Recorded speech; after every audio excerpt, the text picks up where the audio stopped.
noi siamo molto preoccupati perché sono 20 milioni di ore di cassa integrazione richieste.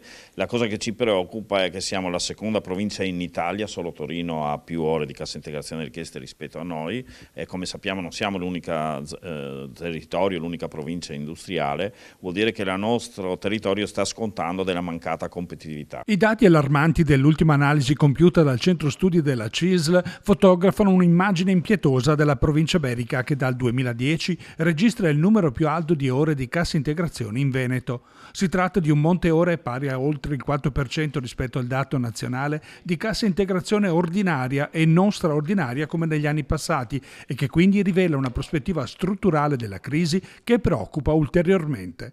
Inoltre il dato vicentino supera di un quarto quello della provincia trevigiana ed è sostanzialmente il doppio rispetto a Padova e Verona. Una situazione, secondo la CISL, che deve scuotere le istituzioni locali per invertire la rotta e programmare al più presto un diverso modello di crescita economica più sostenibile. 20 milioni di ore di cassa integrazione vuol dire minor reddito per le famiglie, vuol dire una riduzione del salario, vuol dire l'incapacità di pagare le bollette aumentate dell'ultimo periodo.